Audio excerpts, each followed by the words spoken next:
Estamos por presentar en este momento la segunda parte de la entrevista a Monseñor Elisandro Terán. Hemos ido ante la Curia Diocesana, donde le hemos presentado las actividades que estamos haciendo en la parroquia Santa Teresa de Jesús. Hoy queremos presentarle cómo fue la conexión de él, del joven Elisandro Terán, cómo conoció a Santa Teresa de Jesús.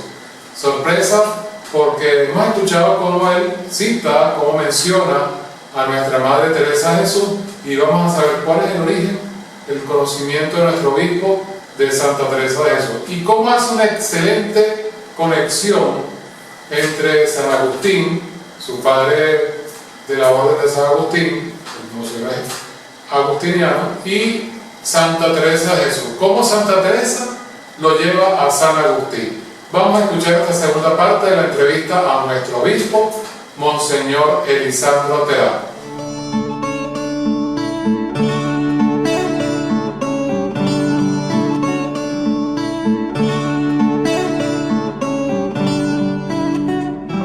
En otras ocasiones también en nuestra parroquia hemos notado que habla con mucha propiedad sobre Santa Teresa.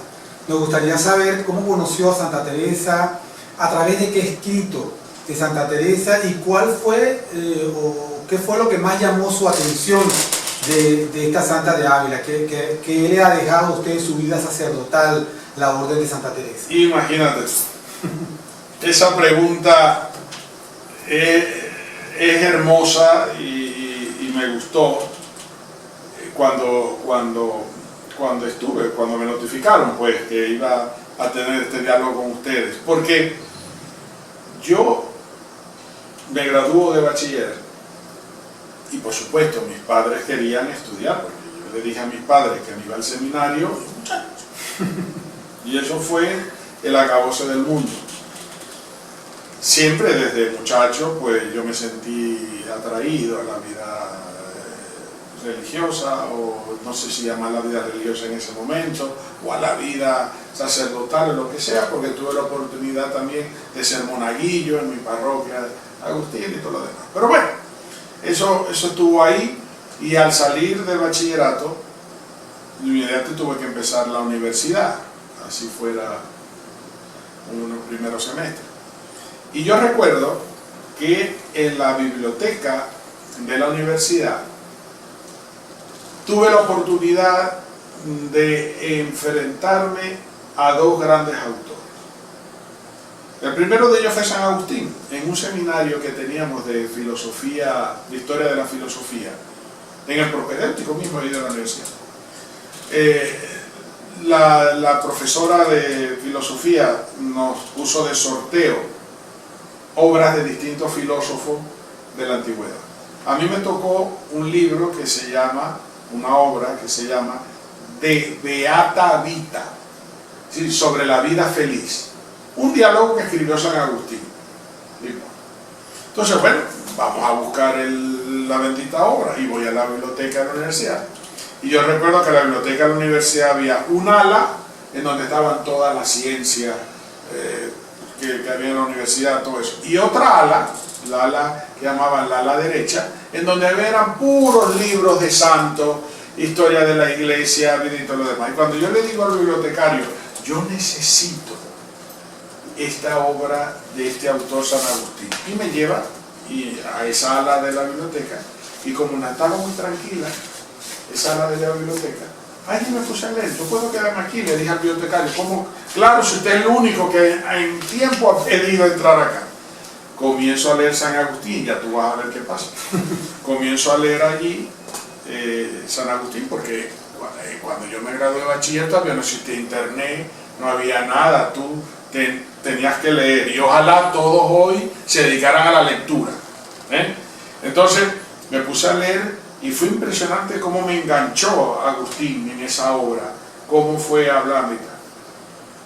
Yo me canso, porque llevaba ya como hora y media leyendo, y paro para digerir un poco lo que he leído, y el descanso fue que me paré de la silla y caminé por un pasillo, y en eso que estoy paseando voy viendo qué libros están ahí, y veo un libro que dice Doctoras de la Iglesia, un librito pequeño, de la vaca. Después yo lo compré más adelante, que ya no se publica, el viejo librito. Las doctoras de la iglesia. Doctoras de la iglesia, ¿cómo es esto? ¿Qué doctoras de la iglesia? Me llamó la atención el título. Y cuando yo agarro el librito, era un resumen de la doctrina de Santa Teresa y de la doctrina de Santa Catalina de Siena. Entonces el descanso de la lectura fue que paré de leer a Agustín y me puse a hojear aquel librito y empecé a leer de Teresa de Ávila. Y las moradas y el castillo interior, y que tú te metes en un cuarto y sales de otro. Estoy viéndolo por encima. Y como decimos en Maracaibo, quedé picado. Bueno, devolví el libro y pedí que me fotocopiaran el de Agustín. Y le pregunté al bibliotecario, ¿dónde puedo yo comprar estos libros y tal? Me dice, sí, en tal parte puedes conseguirlo y tal y patata. Y efectivamente, aquí está Las Moradas. Este librito lo tengo desde prácticamente que salí de bachillerato. Las Moradas de Santa Teresa. Porque fui a buscar las moradas de Santa Teresa porque quedé, y perdonen la expresión tan zuliana, quedé picado, quedé enganchado de esto de que nosotros tenemos un castillo dentro y está su majestad y bueno, y tenía yo 18 años, o sea, no me pidan grandes disquisiciones, perdón, 18 años no, de 16 a 17, no me pidan grandes disquisiciones mentales de aquel momento, pero me enganché eso. Y entonces terminé de leer San Agustín, quedé fascinado de San Agustín. Y el decano de la facultad me recomienda que lea las Confesiones de San Agustín. Y entonces, paralelamente estuve leyendo las Confesiones de San Agustín y las Moradas de Santa Teresa. Así conocí yo a Teresa de Ávila, en un descanso, en una biblioteca, cuando yo estaba empezando a estudiar educación. Bien, este conocimiento de Teresa ha sido una cosa formidable, porque lo primero que tengo que decir yo es que a mí, a la vida religiosa agustiniana, me sedujo el mismo San Agustín. Yo no tuve detrás curas que me andaban pescando, mírate Agustino, no. Yo después que leí las Confesiones de San Agustín, quedé verdaderamente enamorado de la experiencia de vida de Agustín, de su búsqueda de Dios, y yo digo, yo tengo que seguir profundizando esta experiencia espiritual, hermosa, profunda de San Agustín. Pero no voy a hablar más de San Agustín. Pero es que el problema está en que cuando yo estoy en el proceso de discernimiento, que si entro o no a la vida religiosa agustiniana, descubro que las Confesiones de San Agustín tuvieron un impacto profundo en la vida de Santa Teresa de Ávila.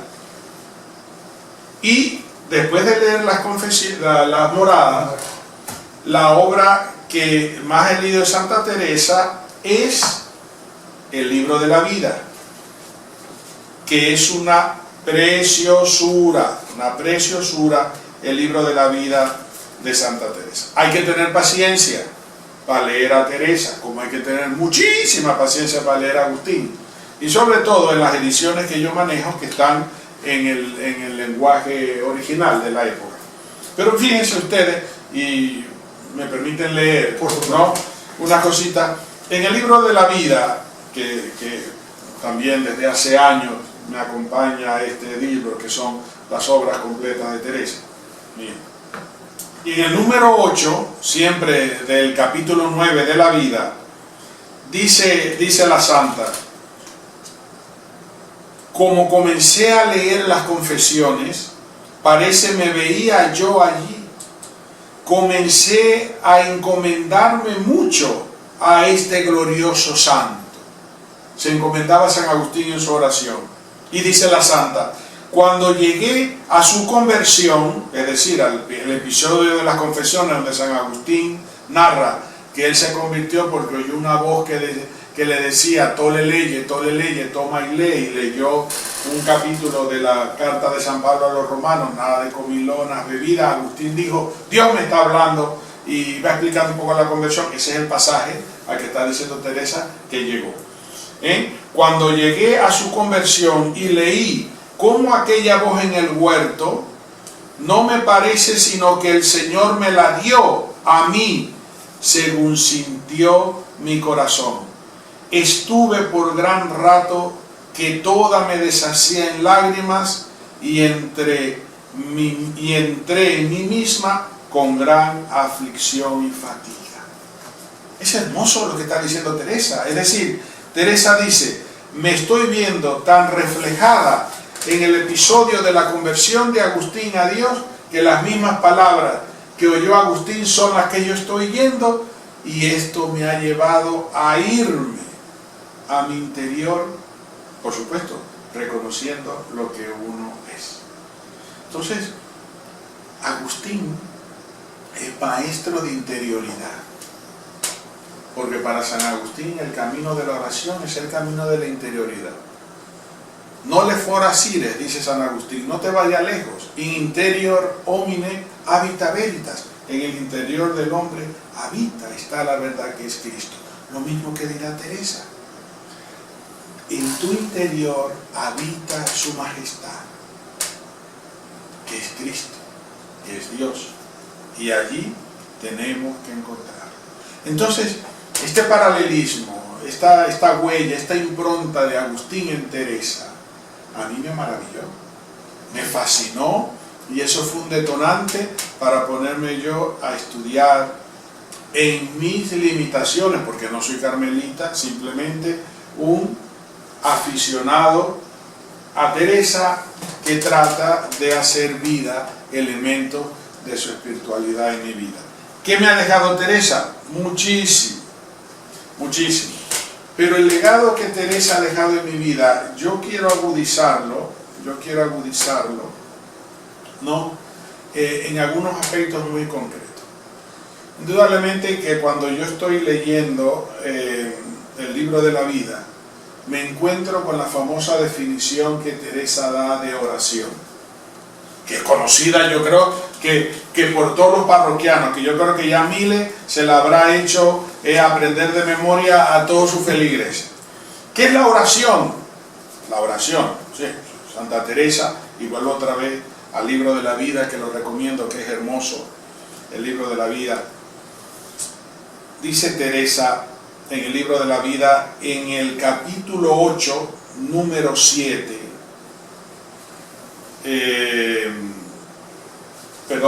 capítulo 8, número 5. Capítulo 8, número 5, dice la Santa lo siguiente: que no es otra cosa oración mental, a mi parecer, sino tratar de amistad, cuando muchas veces tratando a solas con quien sabemos nos ama. Nos ama. Pero un momento, la frase está muy bonita ahí, claro, y podemos hacer cliché de la frase. ¿Qué es la oración? Tratar de amistad con quien nos ama. Pero leamos un poquito más y profundicemos.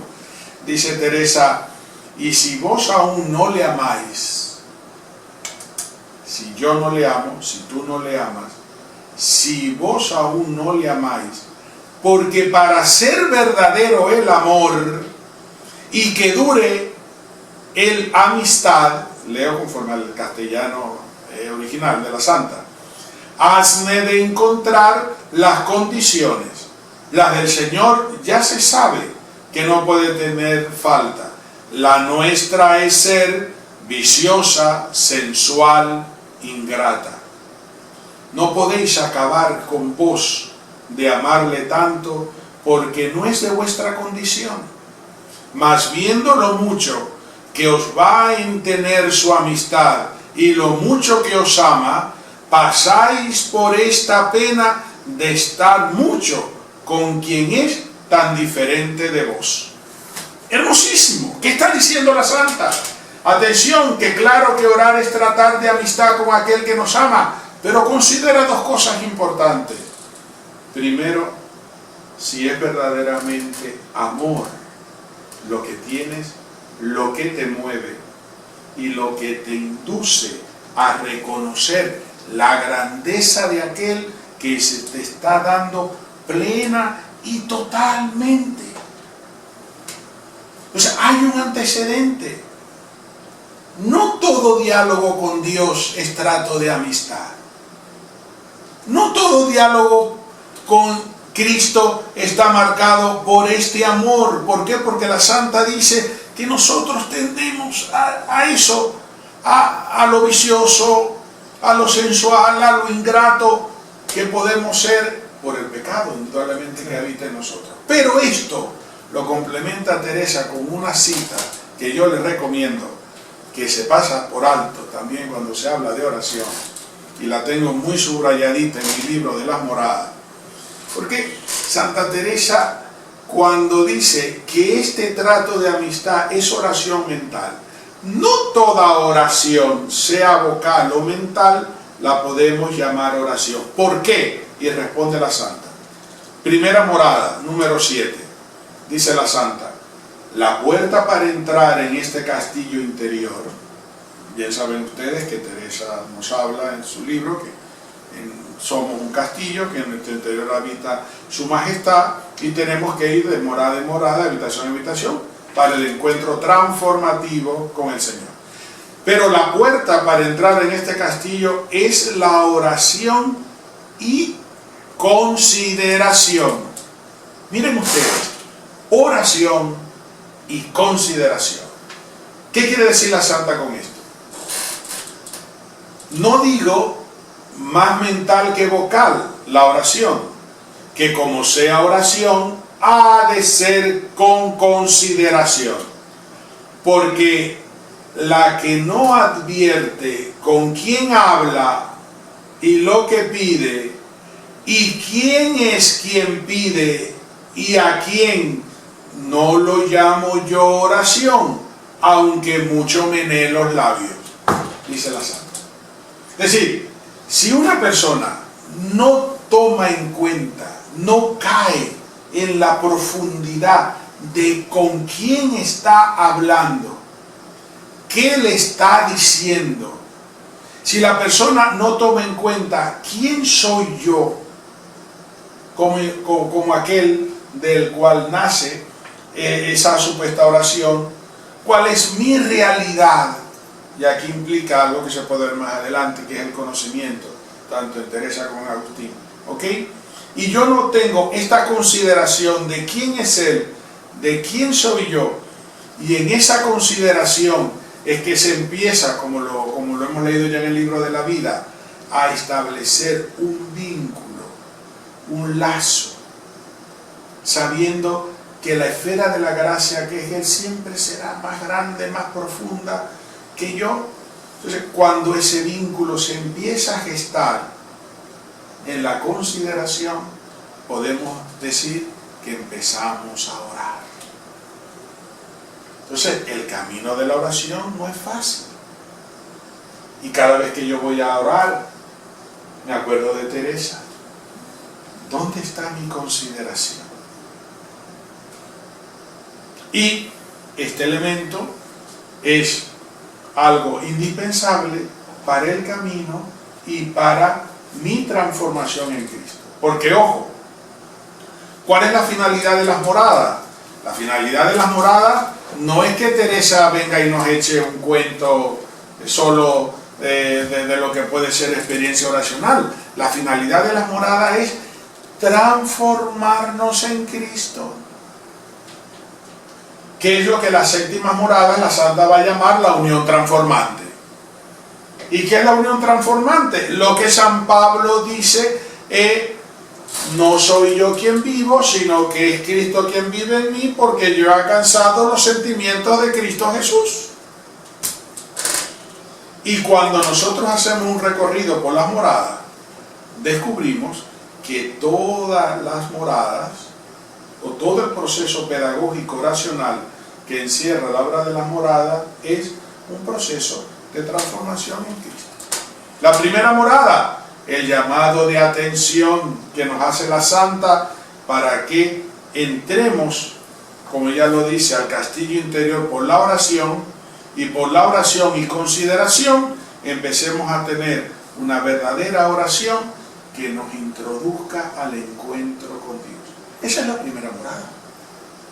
Y ojalá todos entremos y vivamos en la primera morada. En la segunda morada, Teresa nos invita o nos llama a conocer más personalmente a Cristo Jesús. Es decir, vamos a ver, yo lo hago el paralelismo con San Pablo. Cuando San Pablo nos dice hermosamente en la carta a los Colosenses, porque es que la única imagen visible del Dios invisible es Cristo Jesús. Y en la segunda morada, Teresa nos llama a conocer personalmente a Cristo, a conocerle, a seguirle. Y miren, cuando te pones a leer las moradas, tú descubres una cosa preciosa, que ya Teresa, en el libro de la vida nuevamente, te va a decir, Monseñor, usted se trajo la vida, pero es que si no hablamos de la vida, no podemos hablar de Teresa, a mi modo de ver. En ignorancia teresiana, si no tenemos las moradas, el libro de la vida no podemos comprender bien. En las segundas moradas, cuando Teresa nos invita a que conozcamos a Cristo, a que nos centremos en Cristo, es porque ella, en su experiencia oracional, y lo dice hermosamente en el libro de la vida, en el capítulo 4, versículo 8, dice Teresa lo siguiente, les leo: procuraba lo más que podía traer a Jesucristo, nuestro bien y Señor, dentro de mi presente. Y esta era mi manera de oración.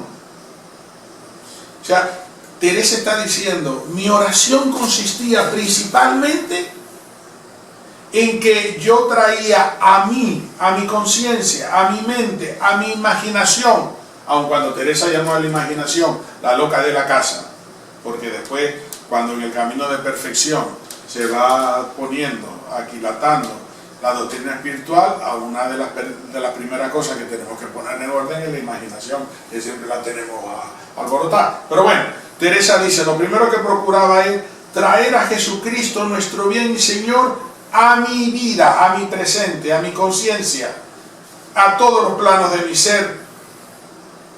Y decía ella, si pensaba en algún paso, o paso se acostumbra a llamar en castellano, religioso, a los pasos de la pasión de Jesucristo. Jesús carga con la cruz, a las estaciones del Vía Crucis.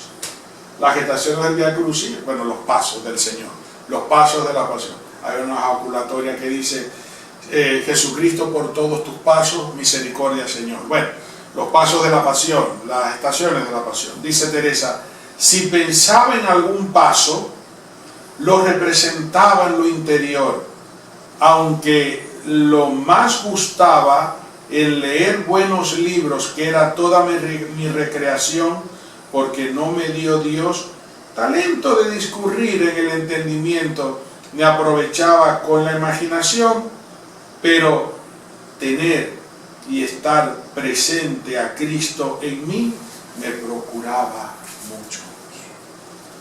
¿Sí? Jesucristo está en la vida y en el corazón de Teresa. Y es lo que en la segunda morada nos dice que tenemos que tener.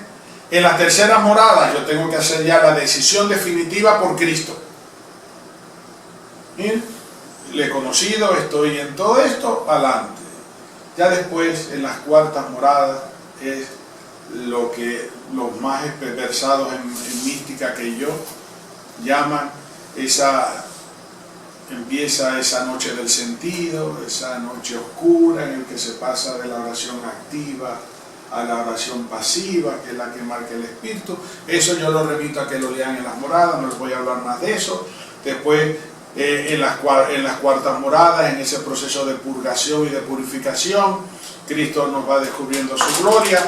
En las quintas moradas reproducimos la muerte y pasión de Jesús en nuestra vida, en la experiencia que tiene el hombre de morir total y completamente a sí mismo. Continúa esta purgación en una experiencia de oración pasiva. En la sexta morada, los seguidores de Jesús aprenden a amar como el Señor. Es decir, participar en la muerte de Jesús significa adquirir los mismos sentimientos del Señor, capacidad de poder darme un amor oblativo, como lo va a decir más adelante al final del libro de la vida también. Y por último llegamos a la séptima morada, con mucho cansancio, ¿verdad? A la séptima morada. ¿Y qué es la séptima morada? La participación en una vida nueva con Cristo, la resurrección en Cristo que llama Teresa. Entonces, el camino de oración de Teresa, el camino de las moradas, es un camino de cristificación, de hacernos semejante a Cristo. Y esto es lo que Teresa a mí me ha dejado en mi vida espiritual, en gran parte como Agustín. Pero sin embargo, hay algo de Teresa que a mí me ha ayudado mucho, porque este camino de la oración no es fácil. El que diga que es fácil, le aplaudo.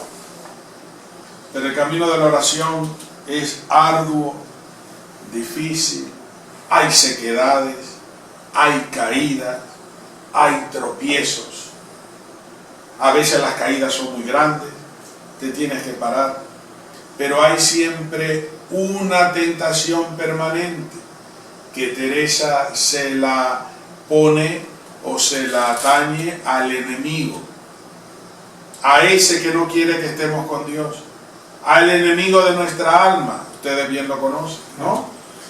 Y Santa Teresa dice, no se desanimen aun cuando caigan. Por eso, en el libro de la vida, nuevamente, en el capítulo 19, número 15, hay un texto que para mí es una joya en Teresa. Y ese texto lo he repetido yo en cantidad de homilías porque ese texto me ha marcado de Teresa profundamente. Y les estoy hablando no de mi intelecto, sino desde mi corazón, desde lo que trato de vivir. Fíjense lo que dice Teresa. Ella está diciendo, miren, van a caer, vamos a caer en este camino de la oración.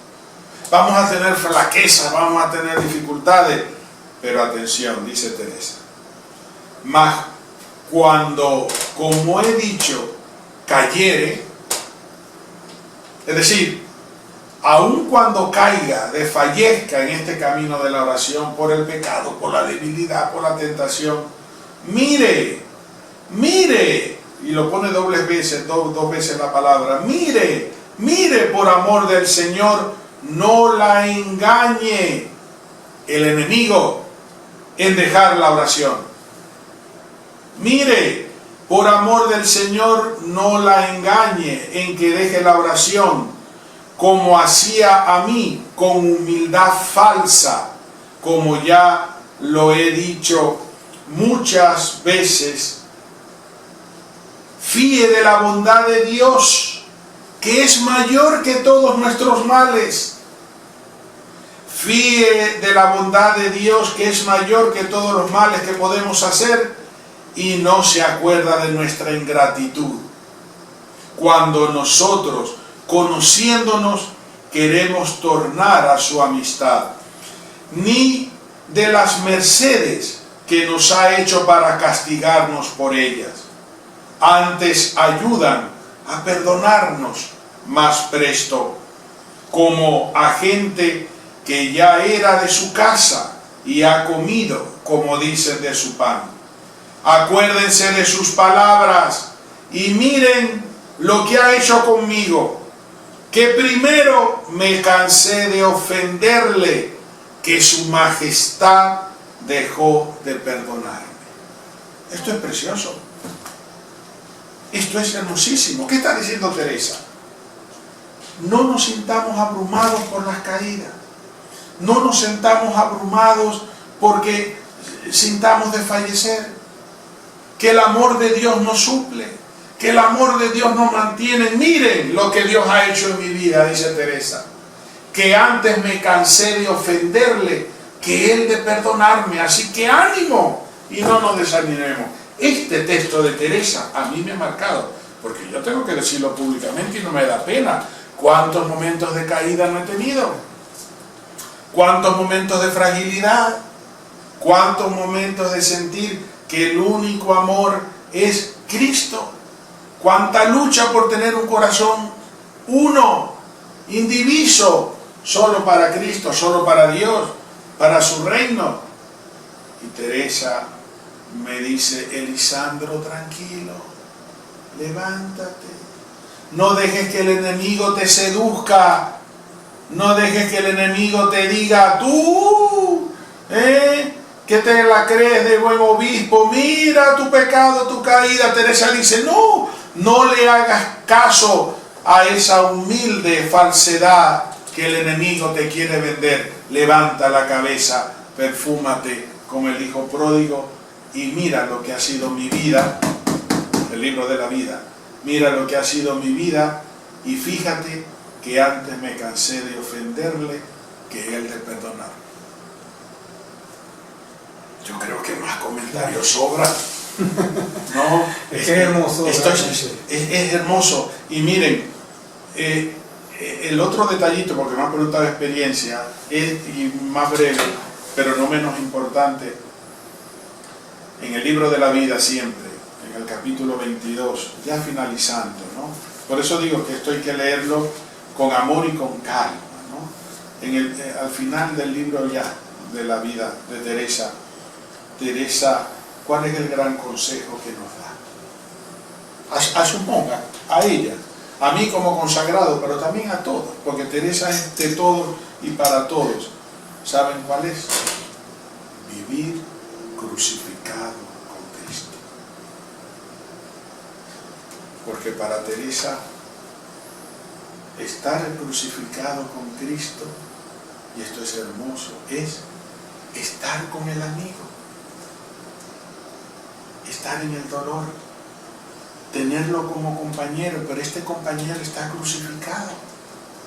Y este compañero, que este amigo, que es el Hijo de Dios, desde la cruz nos ofrece caudal de vida. Y por eso, y no les leo más, este último pedacito del libro 22:6, aquí lo tengo subrayado, Teresa dice lo siguiente: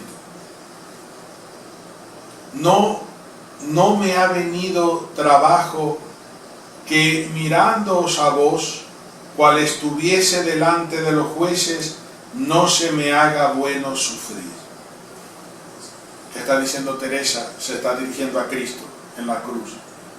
Le está diciendo Teresa: Señor, no me ha venido trabajo que lleve adelante que no me haya venido y te haya visto a ti, crucificado, siendo compañero mío. El compañero de Teresa, Cristo crucificado. Con tan buen amigo presente, con tan buen capitán que puso en lo primero en el padecer, todo se puede sufrir. Es ayuda y da esfuerzo. En lo primero en el padecer, todo se puede sufrir. Nunca falta, es amigo verdadero, y veo yo claro y he visto después que para contentar a Dios y que nos haga grandes mercedes, quiere que sea por manos de su humanidad sacratísima, en quien dijo su majestad, se deleita. Muy y muy muchas veces lo he visto por experiencia. ¿Qué ha visto Teresa por experiencia? Que Cristo crucificado ha sido su gran amigo y es el gran consejo que le da a su religiosa: estar crucificadas en Cristo. Esto no es ni masoquismo, esto no es ni dolor, esto no es nada. Estar crucificados con Cristo, repito, es, en el vocabulario de Teresa, lo que dice San Pablo: vivo en Cristo, o Cristo vive en mí. Este bagaje de Teresa a mí me ha dejado, ¿qué te puedo decir? Enriquecido, embuido, claro, en una espiritualidad hermosa.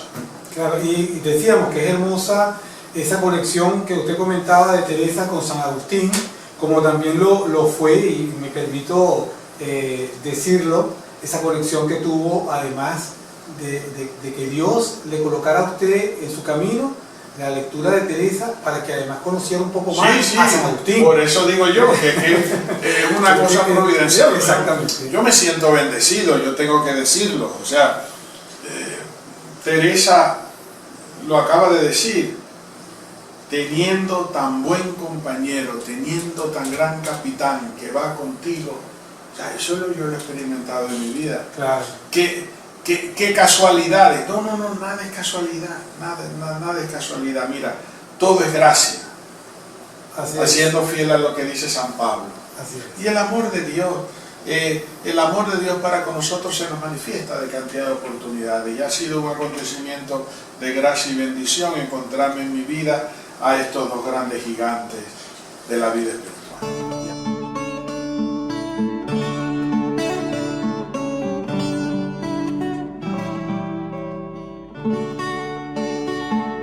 Vivo y afuera de mí, después que muera.